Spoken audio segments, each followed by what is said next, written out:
What is up, wrestling fans, sports collectors? This is Tom from CollectAWrestlePalooza. We're doing another mailbag video today. I have 3 parcels. I've got 1 box and 2 envelopes. Let's see what I got. CollectAWrestlePalooza. CollectAWrestlePalooza.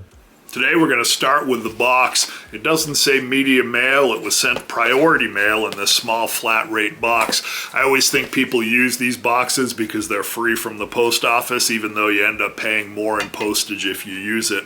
But we'll see. Maybe there is a reason that this was sent to me in a tracked and insured priority mailbox as opposed to the standard parcel post. Let's take a look.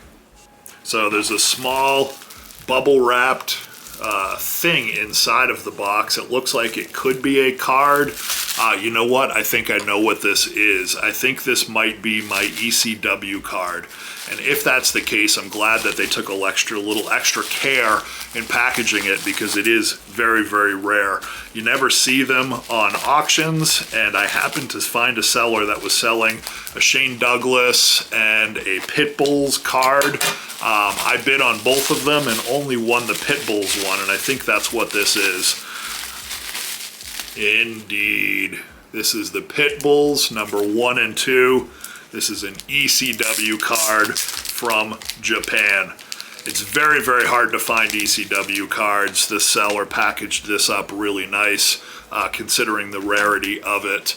And you can see here, Pitbull number 1, Pitbull number 2, one of the better tag teams from the ECW. And when I say better tag teams, I mean it was an ECW original.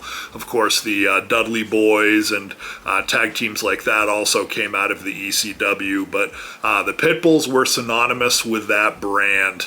And the cards are from Japan, like I said. I don't know much about them. I've heard that they were part of VHS, they were part of a game, they were packaged in with some other media.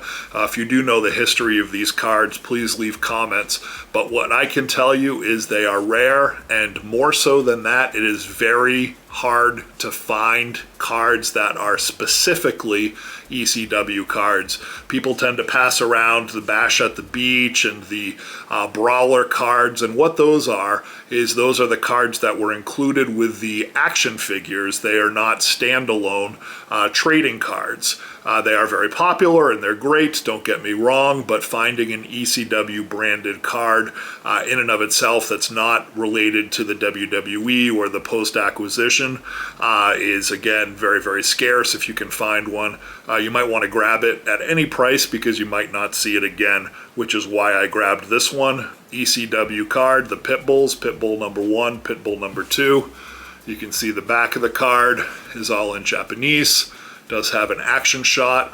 The seller packaged it really nice. Very excited to own my first true ECW card. Envelope number 2. Let's see what I got. And let's see what's in here. They did wrap it up nicely in cardboard to keep it extra protected. I do find that people that send wrestling memorabilia tend to package it better sometimes than people that send just sports card memorabilia. If you have similar viewpoints or you've seen that as well, please leave a comment. I would be interested to see if I'm just making that up or if that is really a trend. But I do think wrestling collectors tend to really cherish their objects. So even when they send it to a new owner, they tend to wrap them up really, really nice. And this is no exception. Yes, this is my first true one-of-one card. The reason that it is a one-of-one is because the label says it's a one-of-one. It's a classy Freddie Blassie 2006 Topps WWE Heritage Chrome Commemorative Blank Back Proof card. So Topps must have teamed with Beckett because the one-of-one is written on the Beckett slab as opposed to on the card itself, and also the Beckett slab does not have any grading on it. It was just to encapsulate this historical piece. It looks like it was in the production of the Topps Chrome card, and like I said, this is my first one-of-one. The seller was selling a number of one-of-one cards that were not the classic, you know, black prisms or selects or anything like that, but more of the printer's proofs or Topps Now or some of the oddball one-of-ones, I'll call them for lack of a better word, and this being one of them. And I chose this one because it is a WWE Hall of Famer, classy Freddie Blassie, known for his time in the wrestling ring and then also as a manager. And then the Topps Chrome set for WWE I also find a lot of nostalgia in because it was one of the first shiny sets, precursor to the likes of Panini Prism and the Panini Selects, which happened, of course, much later. So seeing a classy Freddie Blassie one-of-one, no matter what, sparked my interest, and it was affordable. I think it was under $50 or maybe around $50, and that is why I picked it up. Like I said, this is a commemorative proof. I shouldn't say commemorative. Well, I guess it is commemorative. It says it on the label. A commemorative blank back proof card is what they're calling it. But I'm assuming that this was also a part of the production in addition to being a commemorative piece. This is a proof card for them to look at to decide if they liked the design of it for production of the Topps Chrome Classy Freddie Blassie one-of-one. Let's open up the final card today. This is another envelope, so I'm assuming it's another wrestling card slab. Let's see what we have here. Aha! The Godfather. This is an autographed, authentic card. It is from the Topps Heritage set. It is just a base card, but like I said, it is autographed and labeled authentic.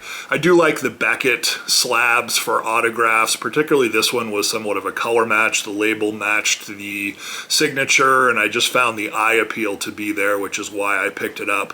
In addition, this is the same superstar who was Papa Shango, who is one of my favorite WWF superstars of all time. So getting a Godfather auto I thought was pretty cool, and the look of the card itself I thought was really nice. And where this is a base card and not a scarce base card, the condition of the card also appeared to be pretty good in the photographs, even though it was not graded by Beckett. But I thought this was just a really sharp object. It just looked cool. I really like the colors of the card with the silver. I really like the way the signature looks on it. Very aesthetically pleasing, and one of the superstars that I follow and admire, which is why I picked it up. This is a Topps Heritage Godfather autographed card. And that does it for this week. 3 pickups. I hope you enjoyed opening them with me. Have a great week. Happy collecting. We'll see you again soon. CollectAWrestlePalooza.